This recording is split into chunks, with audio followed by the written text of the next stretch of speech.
O homem não nasceu para chorar. Joel Goldsmith. Capítulo 3. A verdade que liberta. Durante os dias dos primeiros hebreus, os sumos sacerdotes e rabinos nunca tiveram permissão para revelar a verdade às pessoas.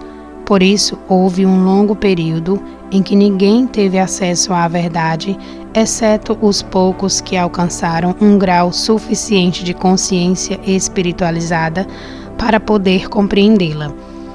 Moisés sabia a verdade, mas porque acreditava que apenas aqueles que atingiram um elevado estado de consciência estariam preparados para compreendê-la e demonstrá-la, ele permitiu que ela fosse conhecida apenas pelos que tinham alcançado o posto de sumo sacerdote.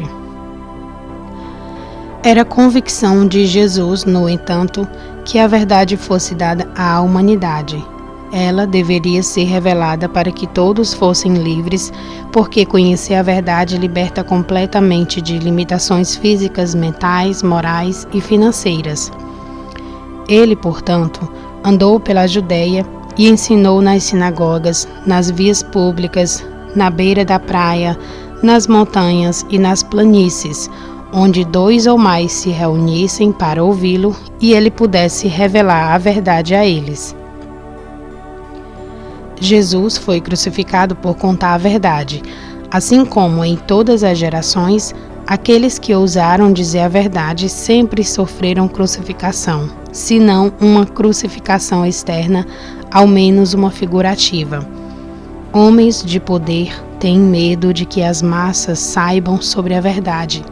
As autoridades, sejam elas eclesiásticas ou políticas, não podem se dar ao luxo de permitir que o mundo torne-se esclarecido, porque quando os homens sabem a verdade, ela os liberta, e então eles já não mais são controlados.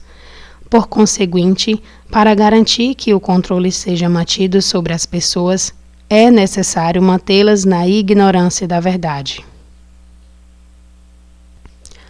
Quando Cristo Jesus revelou a verdade aos seus seguidores, evidentemente a verdade foi assimilada somente por uns poucos, apenas um ou outro. Porém, o trabalho de cura foi realizado pelos 3 séculos seguintes, e então o princípio da verdade foi novamente perdido. Houve dissidência dentro do movimento cristão. Havia uma facção liderada por Paulo que sentia que essa verdade deveria estar disponível para todos, mesmo para os gentios, e havia os grupos liderados por Pedro e Tiago que consideravam que apenas os hebreus tinham o direito de conhecer a verdade. Após a visão de Pedro, que viu o céu aberto e que descia um vaso como se fosse um grande lençol atado pelas 4 pontas e vindo para a terra, no qual havia de todos os animais quadrúpedes e feras e répteis da terra e aves do céu. Atos 10, 11 e 12. Ele finalmente aceitou a tese de Paulo de que a verdade deveria ser pregada e dada a todos os homens.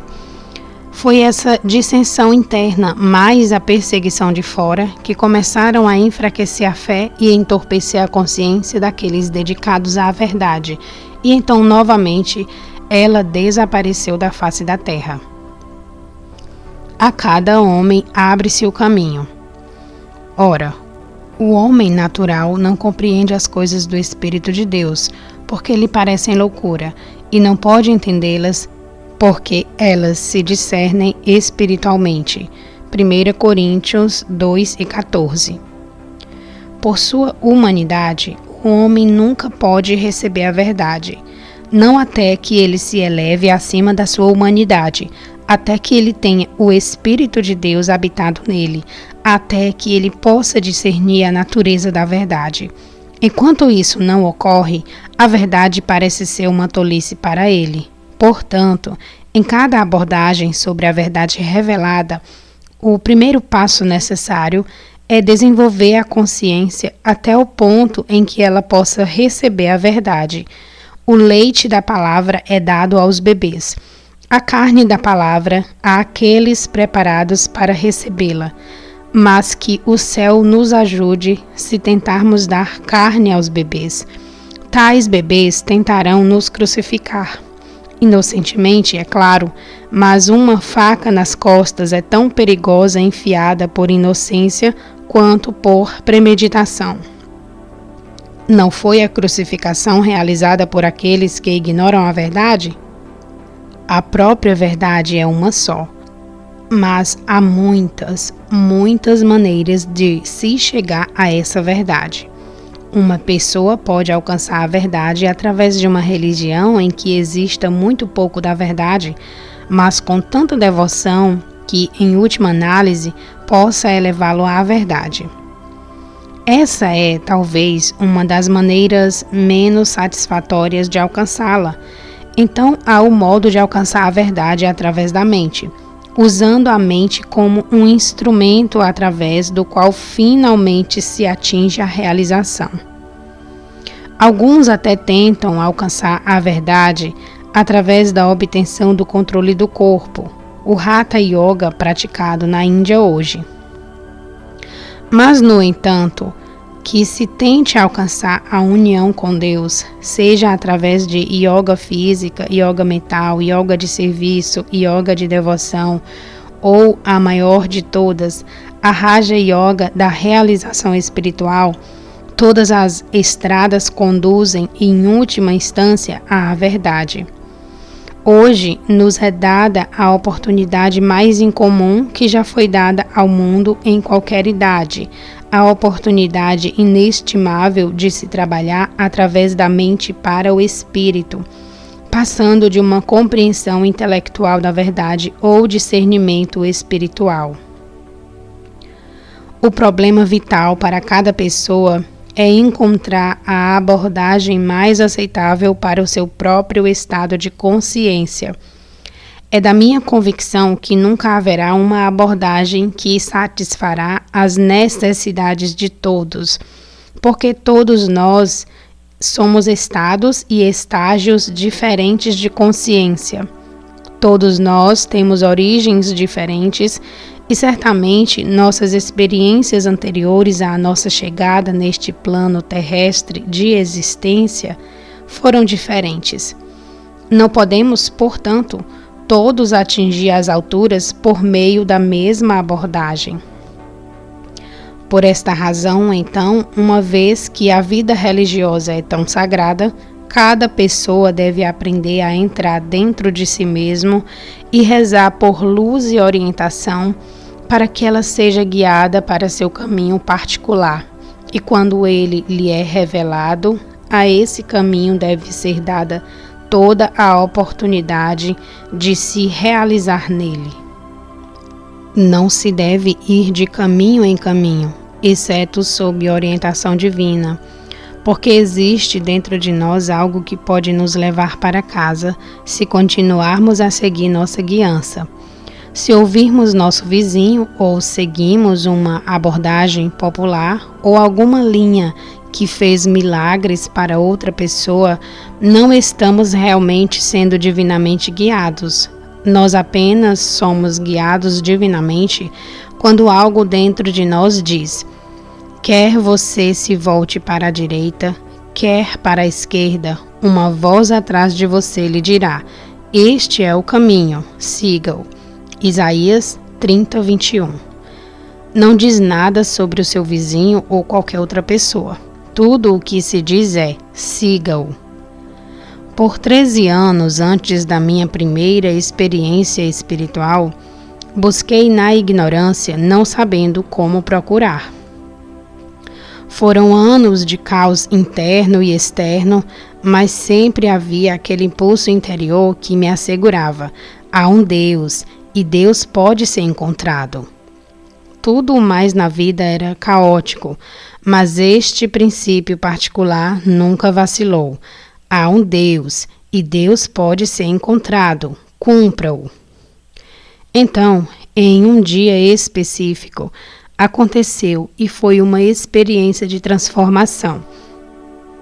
A partir do momento dessa experiência, eu literalmente morri para todo o meu sentido humano da vida, até aquele momento.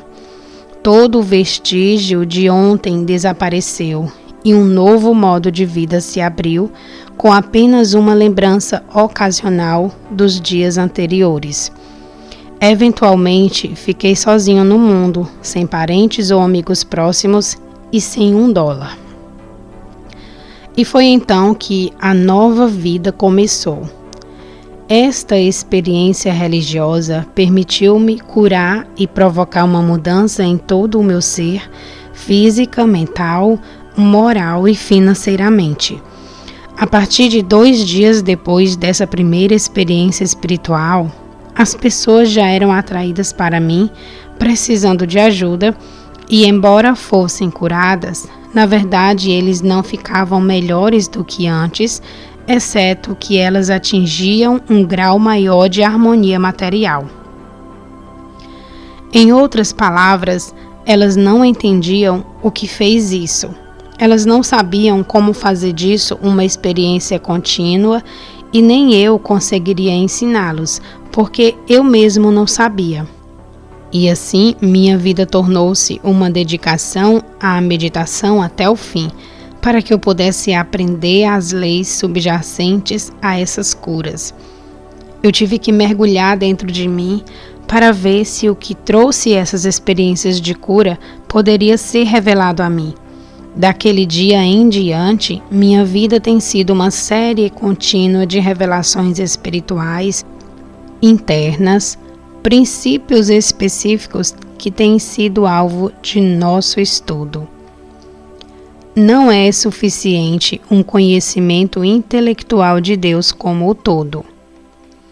O primeiro e provavelmente o mais importante dos princípios de trabalho e um dos pontos mais importantes em todo o ensinamento do caminho infinito é a revelação a respeito da origem e natureza do mal e o método de se lidar com isso. Se eu dissesse para você que Deus é o todo, que Deus é onipresente, que Deus é onipotência e que Deus está mais perto de você do que seu respirar e mais perto do que suas mãos e pés, eu estaria falando apenas o que você e muitas pessoas do mundo já sabem. Estas são verdades ensinadas em todas as religiões do mundo e, no entanto, guerras, depressões, pânico, câncer e todas as pragas da terra continuam. Essas inúmeras pessoas no mundo podem saber intelectualmente a verdade sobre a onipresença de Deus, mas isso não impede o pecado, a doença, a morte, a privação e a limitação de continuarem. Saber que Deus é o todo não detém o processo ou o progresso do pecado, da doença, morte, falta e limitação. Saber que Deus está mais perto do que a respiração não faz isso, e nem saber que Deus é a onipotência e a onipresença o fará. O que então é necessário? O que mais, além do conhecimento intelectual de Deus? Se a verdade de Deus como onipresença, onipotência e onisciência pudesse ser percebida, não mentalmente declarada ou aceitada, mas percebida, isso é tudo o que seria necessário para o estabelecimento da harmonia em nosso ser. Mas é tão raro um indivíduo atingir a percepção de que Deus é tudo em qualquer grau demonstrável que você provavelmente teria dificuldade em lembrar os nomes de 3 pessoas desde a época de Jesus Cristo que a tenham alcançado. Porém, é verdade que a constatação de que Deus é tudo é suficiente para todas as nossas necessidades.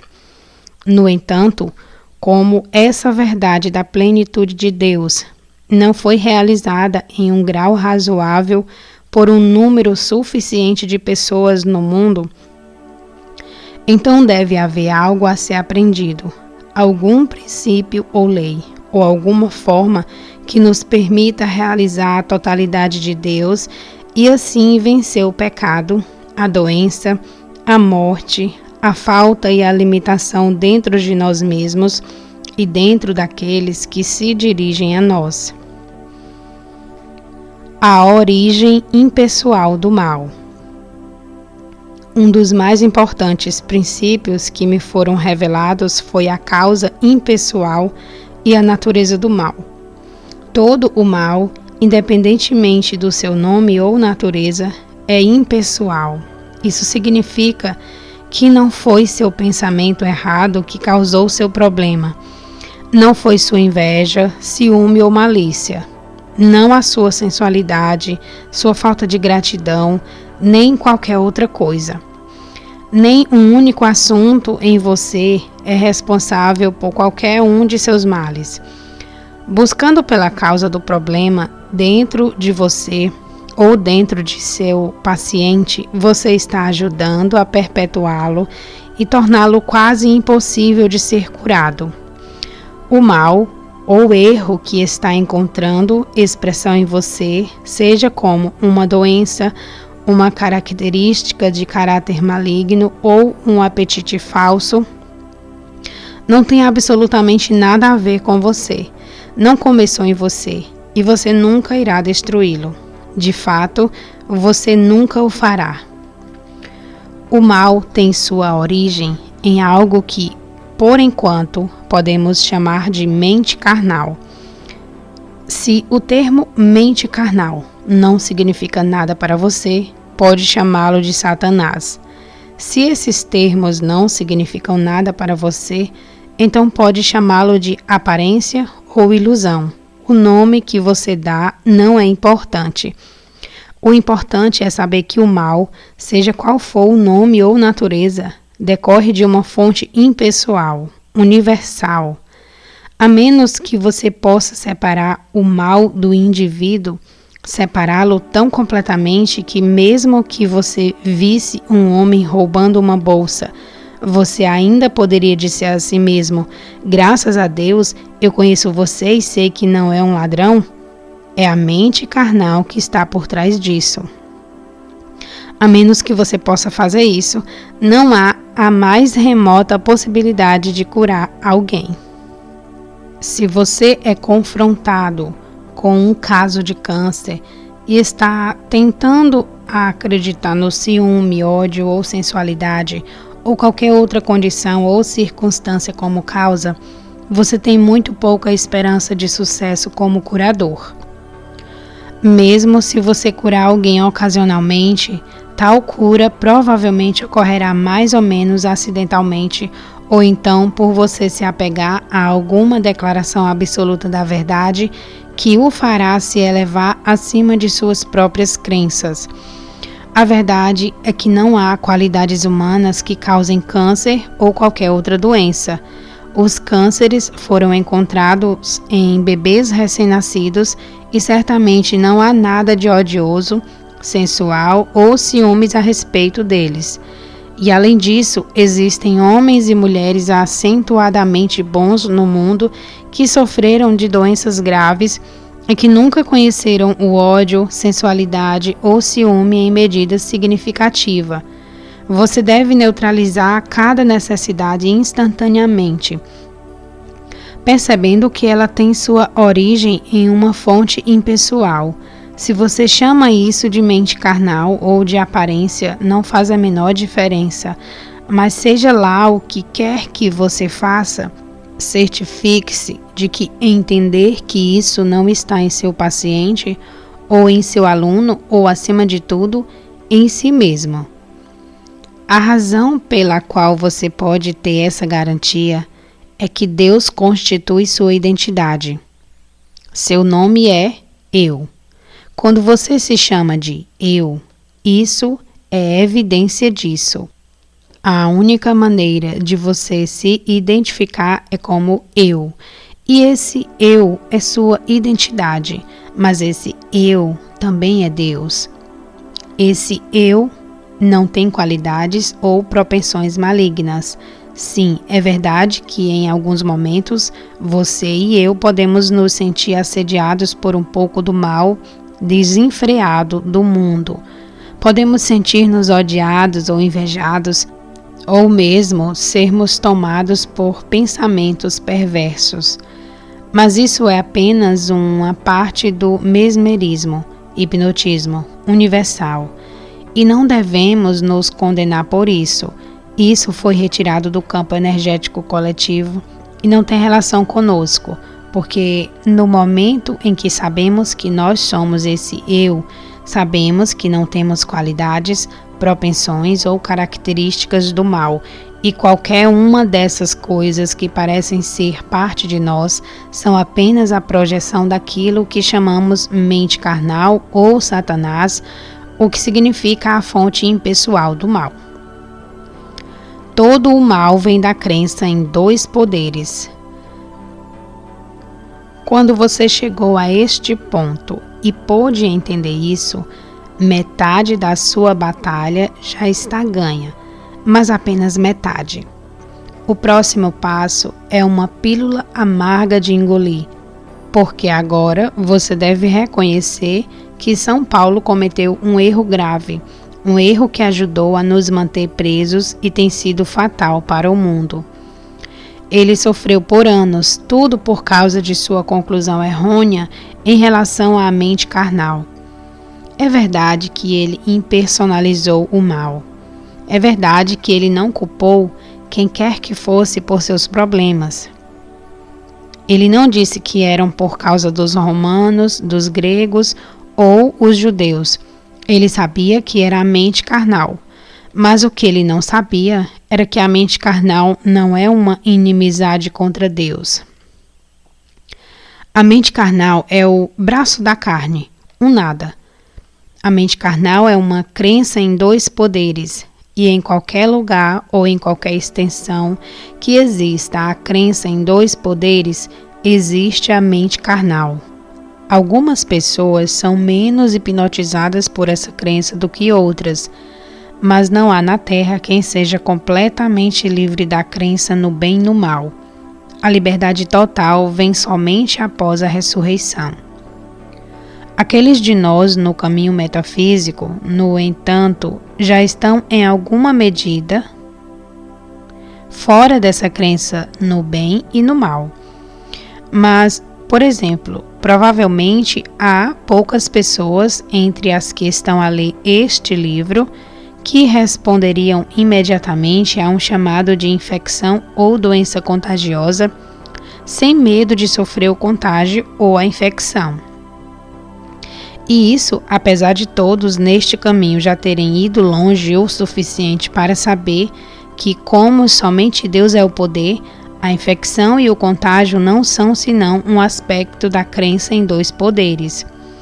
Além disso, se descobríssemos esta tarde que poderia haver uma bomba atômica caindo sobre nós esta noite, provavelmente não estaríamos assim tão despreocupados. Seria difícil para nós dizer, bem, e quanto a isso? Se Deus é o único poder, não consigo ver que diferença fará se bombas caírem ao meu redor. Contudo, na verdade, essa deveria ser a atitude de cada pessoa no caminho espiritual. Portanto, onde ela está, Deus está. Quando Ezequias, rei de Judá, soube de Senaqueribe, rei da Assíria, estava acampado contra ele e seu povo, reuniu seus capitães e falou-lhes ao coração, dizendo: com ele está o braço de carne, mas conosco o Senhor nosso Deus, para nos ajudar e para guerrear por nós. 2 Crônicas 32, do 6 ao 8. O que ele realmente estava dizendo era: nós temos todo o poder e eles não têm nenhum. Os números deles não constituem o poder. Suas armas não constituem poder, porque Deus é todo o poder. Portanto, números e armas não são poder. Se você é daqueles que acreditam que uma bomba atômica é poder, então você está imerso no único erro que pode entrar em sua vida, a crença em dois poderes. No grau em que você aceita a crença em dois poderes, bem e mal, Nesse mesmo grau, você está como vítima, não de dois poderes, porque na verdade não há dois poderes, mas vítima da crença em dois poderes. Se você pudesse convencer de que a origem do mal é a crença universal em dois poderes, você terá o segredo básico da vida, aquele que os antigos buscavam, e alguns deles o descobriram, mas descobriram também que não podiam ensinar à humanidade, tornando-se livre da crença em dois poderes. A compreensão e a convicção de que não existem dois poderes não são fáceis de se alcançar. Quantas pessoas podemos encontrar em todo o mundo que não estejam sujeitas à crença no bem e no mal? Não estamos todos, em alguma medida, sob o hipnotismo dessa crença? Mesmo uma criança não está sob essa crença a partir do momento da concepção? A única maneira pela qual uma criança pode ser libertada desse hipnotismo é se seus pais, antes da concepção, tomaram consciência da verdade de que nem a mente do homem, nem o corpo do homem é um criador. Deus sozinho é o criador, e Deus somente é o único poder, e toda a criação está sujeita apenas a Deus. Com uma consciência realizada nesta verdade, os pais então produzirão uma criança livre dessa crença em dois poderes, e essa criança viverá como um amado filho de Deus, livre do mundo de crenças sobre doenças infantis e outros problemas. E se isso pudesse ser uma realização contínua, não haveria nenhum problema de velhice. Para lidar com os problemas daqueles que sofrem de crenças mundiais em relação à passagem do tempo e seus efeitos, é necessário ir além da simples repetição de que a harmonia é uma percepção da natureza mesmérica daquilo que aparece como senilidade, fraqueza e deterioração, tudo o que o mundo aceita como sinais ou evidências de anos avançados. Mais que isso, é necessário entender que essas experiências são apenas imagens produzidas pela influência hipnótica da crença em dois poderes. Compreender isso é dissipar, em certa medida, as aparências e revelar a natureza de Cristo, que é livre de idade, do nascimento e da morte.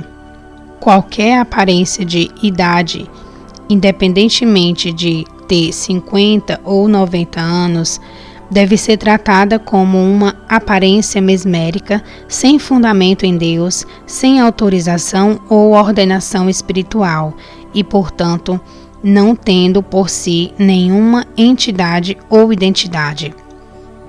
Lembre-se sempre disso. É mais importante conhecer e compreender a natureza do erro do que repetir como o papagaio que Deus é tudo.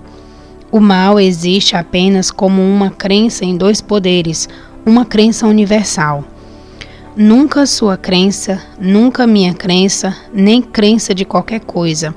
É apenas uma crença. Essa crença em dois poderes, que chamamos de mente carnal, não é um poder e não é uma causa. É o braço da carne, ou seja, não é nada. É uma crença, ilusão, aparência. Não tem realidade e não tem lei, porque não é ordenada por Deus. Deus nunca criou dois poderes e Deus nunca criou uma crença em dois poderes. Portanto, essa crença não tem nenhuma fundamentação de Deus e nenhum poder de Deus.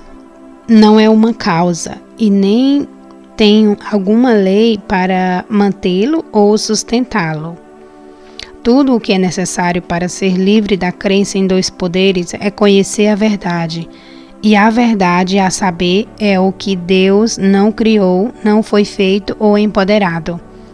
Como a crença no bem e no mal não é feita por Deus, não é de Deus ou sustentada por Deus, e não tem lei de Deus para perpetuá-la, o primeiro passo do nosso trabalho de cura é a impessoalidade do maligno. Remova-o da pessoa e nunca se sinta culpado de dizer que é ele, ela ou isso, mas sempre remova o erro da mente universal carnal. Então, quando você tomar o segundo passo para declarar que isso, a mente carnal, não é inimizade contra Deus, que é uma crença sem Deus, sem lei, sem presença e sem poder para sustentá-lo, você descobrirá que realizou 75 a 80% do seu trabalho de cura. Em pelo menos 75 a 80% de todos os nossos casos, a cura deve ser realizada de forma rápida e completa, seja qual for o nome ou a natureza do caso. Ele não tem fundamento em nada pelo qual o paciente seja responsável, e por reconhecer a natureza impessoal universal e sua impotência, ele é removido. Na verdade, nem é removido, mas uma visão mais clara vê a perfeição eterna que sempre existiu, exatamente onde estava a aparente discórdia. Por exemplo, ninguém é responsável por ter gripe. Você não pode culpar uma pessoa ou investigar dentro dela para encontrar as qualidades que levaram essa doença a ele. É apenas algo voando pela atmosfera e ele o pega. Portanto, quando uma pessoa reconhece que tal epidemia é uma crença universal, não é pessoal para ninguém e não tem nenhuma lei de Deus sustentando, ele pode removê-la. E ele pode ter experiências como as que tive quando essa realização foi tão completa que cada caso que chegou ao meu escritório em um dia inteiro foi enfrentado no mesmo dia em que veio a mim, sem nunca pensar sobre um paciente ou me preocupar com quem chamou ou quando. Apenas percebendo que qualquer chamada que chegou a mim não era mais que uma reivindicação de uma entidade, uma lei ou uma atividade fora de Deus, e não era pessoal, não era poder, mas era apenas o braço de carne ou nada, e isso cuidou de todas as situações. 75 ou 80% de todas as alegações que afligem indivíduos são tratadas muito rapidamente por quem conheceu esse método de cura. A dificuldade reside nos outros 20%, dos quais o mestre disse: esta casta de demônios não se expulsa senão pela oração e pelo jejum. Mateus 17:21. O praticante tem que elevar sua consciência para atender a alguns desses casos. Se a minha própria experiência for tomada como critério, ninguém resolverá todos eles, mas um grande número deles pode ser resolvido e podemos chegar a um ponto em que somos bem-sucedidos em 90 a 95% de todos os casos que nos chegam. Para o resto, temos que nos elevar ainda mais alto antes de podermos alcançar a consciência capaz de curá-los. Trabalho de proteção. Há um passo além da cura da doença, e isso está na área de prevenção para que os males da carne nunca entrem em nossa experiência. Através de uma atividade da consciência, podemos escapar individualmente de 90 ou mais por cento de todos os males que assediam o mundo. Podemos viver uma vida quase completamente livre de falta e limitação, independente de saber até que ponto o resto do mundo pode ter falta e limitação. Podemos viver saudáveis, a despeito da extensão em que doenças e epidemias espalham-se pelo mundo todo.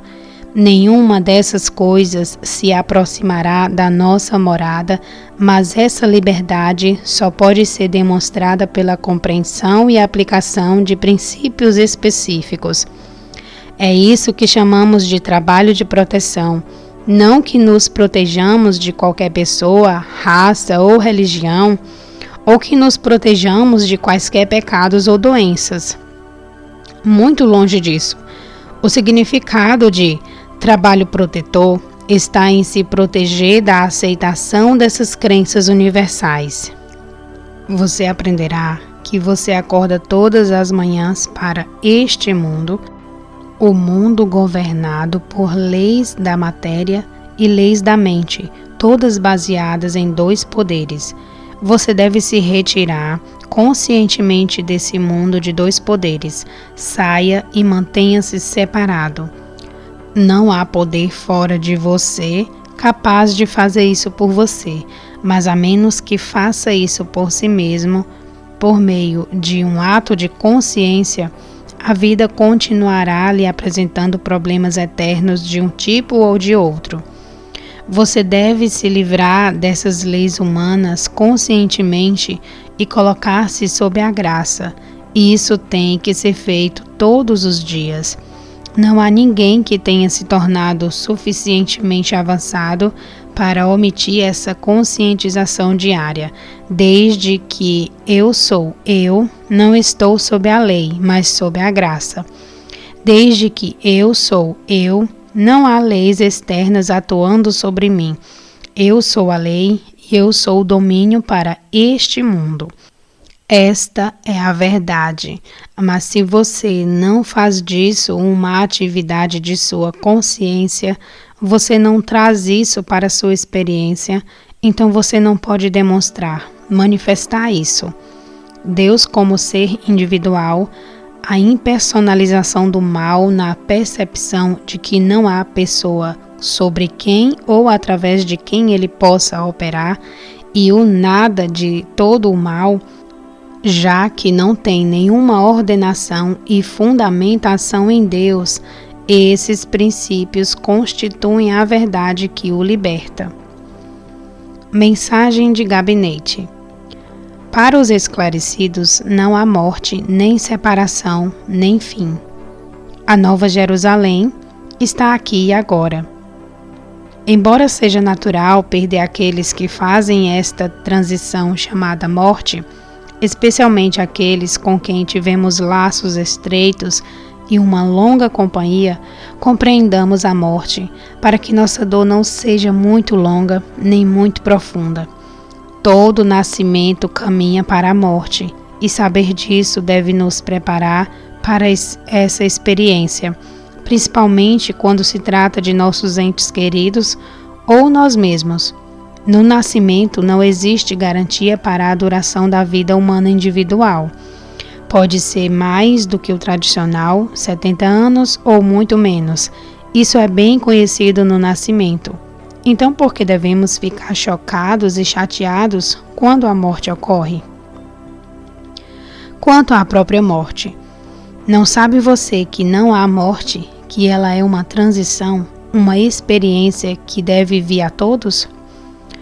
Não sabe que a vida se torna um pesado fardo quando o trabalho já foi feito na terra ou quando a vida diária não inclui nada além de comer, dormir e perder tempo nos passatempos e nos prazeres?